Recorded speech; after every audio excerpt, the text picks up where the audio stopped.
Vem cá, você já teve uma ideia para uma animação, mas na hora de executar, você travou? Bom, isso é muito mais comum do que parece, e muitas vezes, na verdade, o que falta é clareza visual da sua ideia. E é aí que vai entrar o storyboard.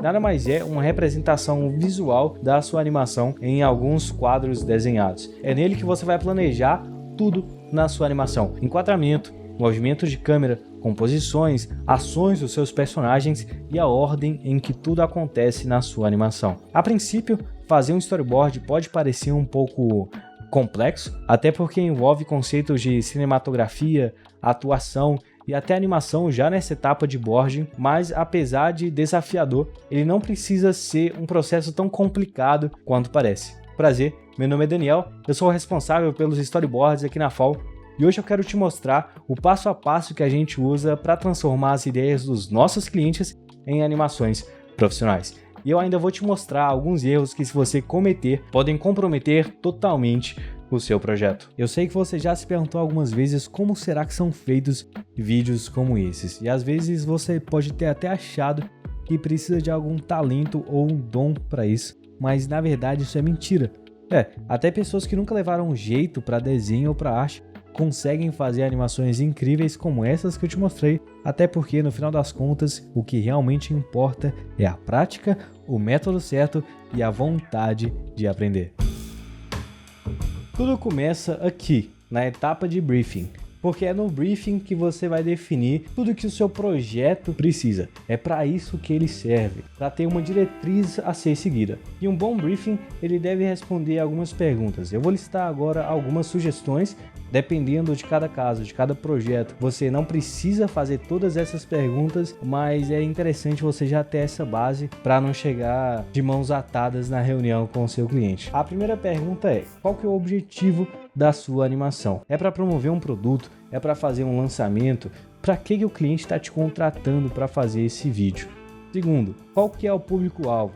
São crianças? São empresários, adultos? Tudo isso vai te ajudar a definir a linguagem da sua animação. Terceiro, qual que é seu papel nesse projeto? Por que eu pergunto isso? Porque às vezes alguém vai fazer as artes e vai te repassar para depois você só animar. Você tem que saber exatamente o que você vai fazer para depois não correr risco do cliente te exigir que você faça uma ilustração, uma modelagem em 3D. Tudo isso tem que ser bem alinhado. Quarto, qual que é a linguagem que vai ser trabalhada nessa animação? O cliente te passou algumas referências? É um frame a frame? É um 2D?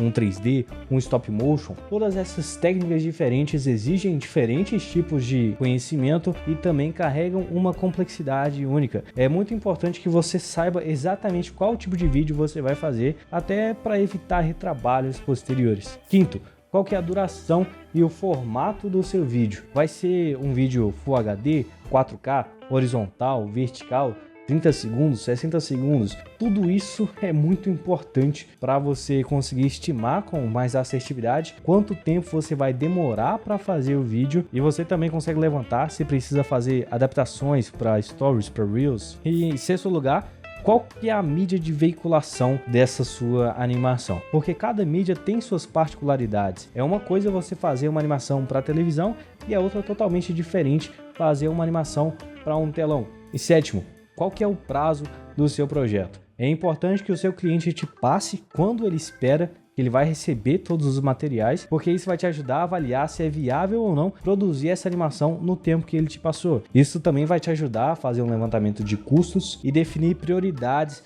na linha de produção. Depois de todas essas perguntas respondidas, seria muito interessante se você já tivesse um roteiro, porque ele vai ser um ótimo ponto de partida para você começar a fazer o seu storyboard, porque com ele você já consegue visualizar as cenas, os enquadramentos, já consegue criar meio que um esboço do seu storyboard antes de começar a fazer de fato. Mesmo se você não tiver um roteiro, não precisa se preocupar. Obviamente isso precisa ser alinhado com o cliente, mas é possível que você faça um processo chamado de board driven, que é quando você faz o roteiro junto com o seu storyboard. Mas mesmo assim é muito importante que você tenha pelo menos alguma coisa escrita, pelo menos as descrições dos seus enquadramentos. Dá só uma olhada em um exemplo de um bom briefing bem completo com várias dessas informações que eu te passei aqui.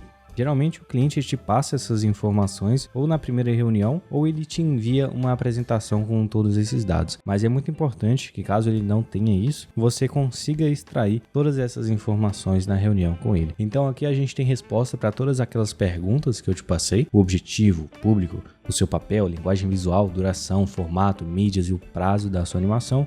E também tem um pequeno roteiro aqui para estar fazendo o direcionamento da peça.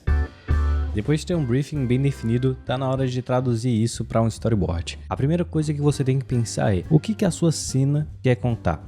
A primeira cena do seu storyboard tem que ter um motivo. E qual que é esse? É focar nas emoções do personagem? É apresentar um ambiente novo? É criar um clima de drama? Um clima de suspense? Vamos dar uma olhadinha no storyboard da animação que tá passando na sua tela aí. Nele você consegue ver a composição, o enquadramento, o trabalho de câmera, tudo isso para reforçar o sentimento que a cena pede dentro do roteiro. O seu papel ao fazer um storyboard é traduzir, é ilustrar da melhor forma possível aquilo que está sendo dito no roteiro. E para isso você tem que reforçar as emoções, passar um sentido com a sua cena. E fica a dica, tá? Um storyboard bem feito, ele pode cortar o tempo da produção até pela metade, porque você vai estar validando a ideia antes de executá-la de fato. Isso vai te ajudar a evitar retrabalhos e também atrasos. Com o storyboard pronto, a gente passa para a fase da animação. E nesse momento, cada detalhe faz toda a diferença. Você tem que prestar atenção no ritmo, na fluidez, no timing das cenas. Tudo isso precisa ser executado da melhor forma possível. Agora, você lembra do erro que eu te falei no começo? Bom, o maior erro que eu vejo iniciantes cometendo é ignorar essa etapa de storyboard e ir direto para a animação. Isso inevitavelmente vai levar a retrabalho, falta de consistência e o pior, você vai perder muito tempo. E é por isso que se você quer animar com mais eficiência e como um profissional, você precisa seguir esse fluxo. O briefing, o moodboard, que fica para um próximo vídeo, o storyboard e só depois a animação. Uma das maiores especialidades nossas aqui da FAO são as animações. Elas possuem o poder de trazer mais didática e dinamismo ao seu vídeo e, além disso, trazem uma percepção de algo mais premium para as suas produções. Dominando as animações, você aumenta o seu leque de serviços, podendo cobrar mais caro e colocando mais dinheiro no seu bolso. E pensando nisso, nós aqui da FAO criamos o maior e mais completo curso de audiovisual do Brasil. Nele, eu serei o seu professor de animação em 5 módulos extremamente completos para te ensinar a animar do zero e agregar ainda mais valor aos seus clientes. Na FAO School, você vai aprender tudo que engloba uma pré e uma pós-produção de elite, podendo começar a viver do audiovisual, trabalhando de casa e faturando até 4 dígitos todos os meses ainda esse ano. Ficou interessado? Então clica agora no primeiro link da descrição para se inscrever na nossa lista de espera. Lá, você vai aprender a fazer animações incríveis e muito mais. Meu nome é Daniel Araújo e nós somos a FAO School.